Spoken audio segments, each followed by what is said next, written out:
Welcome to yet another edition of Community Power Studio.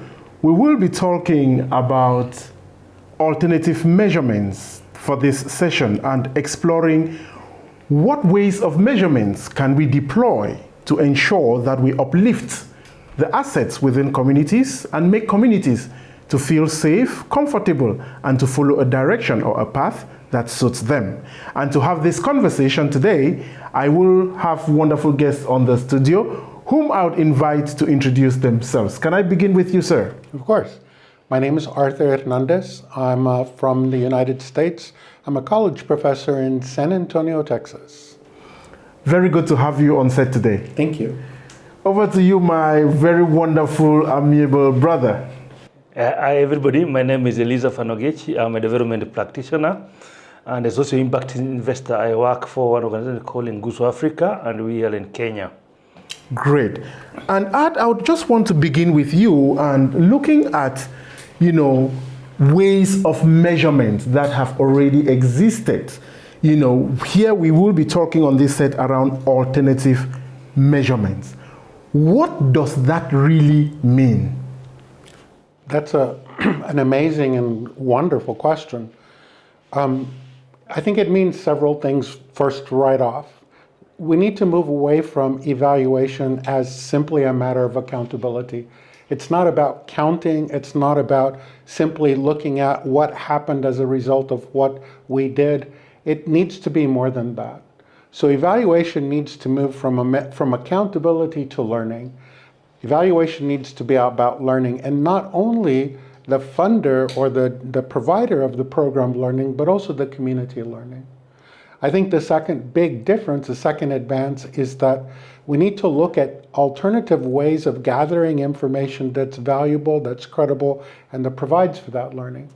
In the past, a lot of evaluation has been a matter of counting, and while counting can be valuable, it misses a lot of other things that are really crucially important. In the end, I will conclude by saying that in the past, evaluation has really been centered on the idea of accuracy. But what we are proposing is that evaluation really needs to be centered on the idea of authenticity.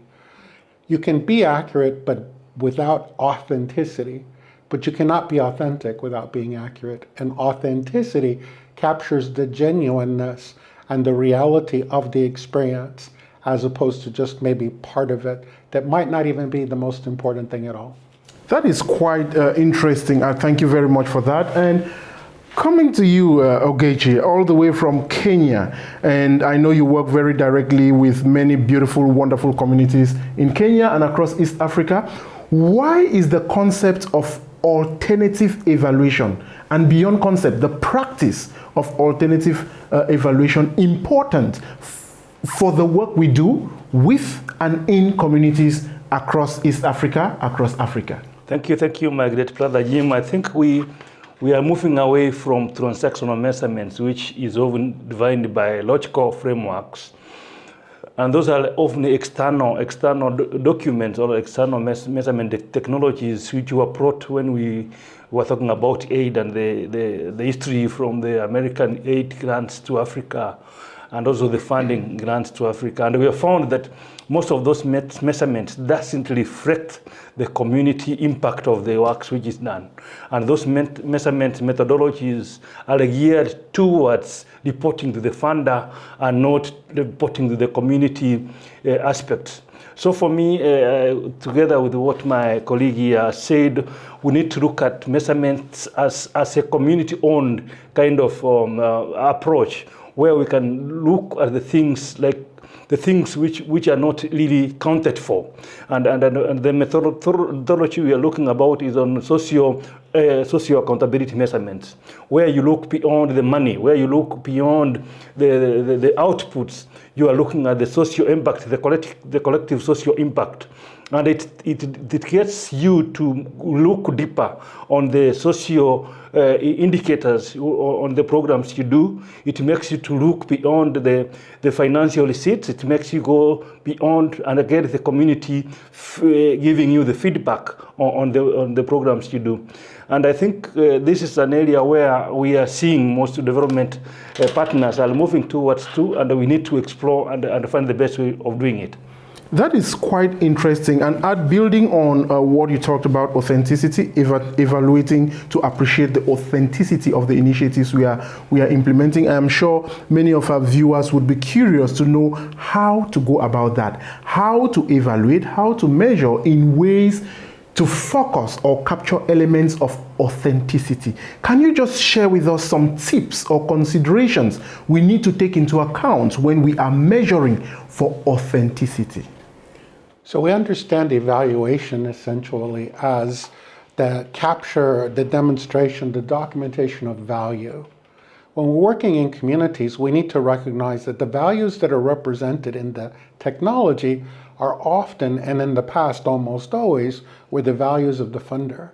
What we're asking now is also to recognize that the value of the community, the priorities of the community, need to be captured and need to drive evaluation. So one tip is to be sure that the community is involved in building the evaluation process, including the measurements, that the community is involved in determining what is or are the most important elements of value that should be captured and should be focused on. And, excuse me, and the third thing is to be sure that evaluation is not seen as something that is an attempt to measure a final product, but evaluation is understood as an opportunity to see where the community is along the developmental process, that things that happened before need to be reflected in the evaluation, and all the potential of the community to continue to grow also needs to be reflected in the evaluation. These are quite amazing. And coming from the experience, from Guzo Africa or with the communities you work with in Kenya, what are some of those considerations or tips that you would share that anyone that is exploring ways to measure using alternative means or measure for authenticity need to take into account? I will say 3 tips, and I think we have proven that these things works. And there's a lot of interest on this methodology, particularly from great funders like World Bank, Global Fund for Community Foundation, and the Global Fund for HIV/AIDS response. And one of the approaches which we've used, and it gets a lot of value, is using the socio accountability audits. And the audits are usually done by the communities to define what they want to get from either a funding or a project in their communities. Once the communities have defined what they need from that value, what they need from that investment, they define their need. And then you look at it with the community after the program has ended, and they say, we wanted to have water, for example, and wanted to reduce the distance of our mothers going to the field. We wanted to reduce the waterborne diseases. We want to see the increased amount of food, because water will provide food.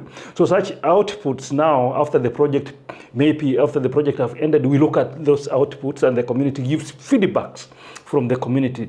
If they say that they have not achieved this social impact, then we can say the project did not succeed. That's one way. Another way is doing community scorecards. Community score. They score on the different impact you set with them.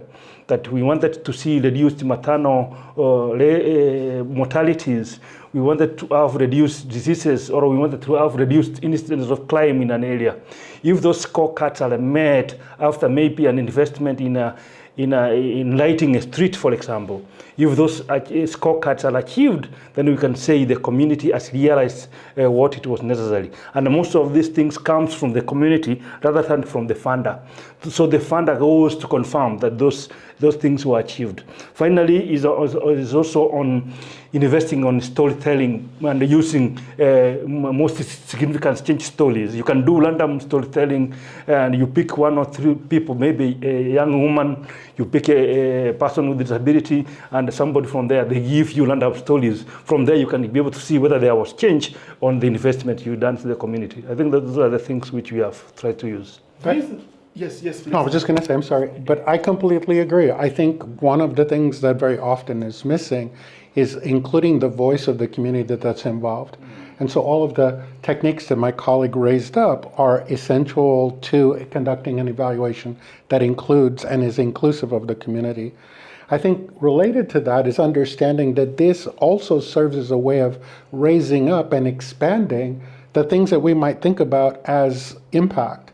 So we think about impact usually in terms of program design and program purposes, but we need to be broader in that. So listening to community stories, listening to how community members talk about their experiences, and recognizing and understanding that these are opportunities to identify additional areas of impact that maybe were never intended, but that are incredibly important and that speak to the quality of a project. I think again, I can add that using these approaches increases trust from the community, and also we've seen them when you do social impact investments properly, there is a lot of ownership of that particular program, and the community owns that process, and they sustain the impact of the program. And in most cases, you find when the community understands what's coming out, they even contribute their own resources to make it a success. So it becomes easier for you to get extra investments from the community, not only for the end of the project, but you're assured of sustainability of the project. That is quite amazing. Thank you very much for watching this episode. And what thoughts do you have in terms of alternative ways of measuring the work that you're doing or the work that is being done in the communities that you operate within? We would be happy to receive your proposals in the comment section as we are learning, and this is actually a discussion for learning. And before we leave the set this moment, Art, what is one word you have to share with communities, when it comes to measuring what matters to them? I think it's important for communities to understand and to recognize that they are the source and the holders of knowledge, that it belongs to them. And so ultimately what they share is both for external audiences, but also for themselves as well.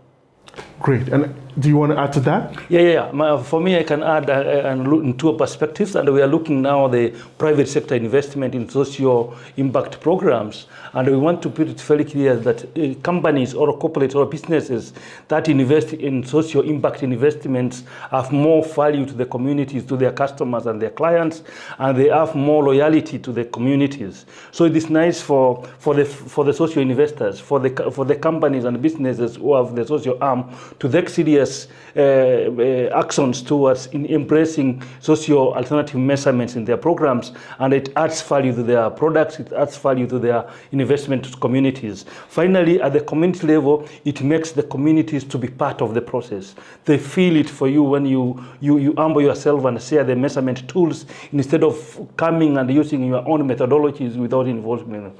So this is an ideal ingredient for creating thriving communities for the future we want for the people and for the purity of our planet. Thank you.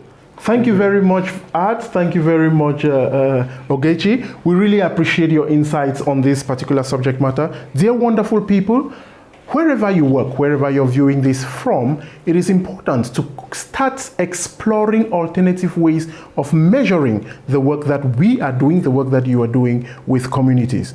Measure for authenticity, not for the numbers. And you will see that you will be measuring value vis-a-vis the great work communities are doing or the work you're doing with communities. Until our next episode, thank you very much for watching this episode of Community Power Studio, an initiative championed by Root Change in Washington, D.C. Thank you very much. Bye. Thank you. Bye. Thank you. Bye.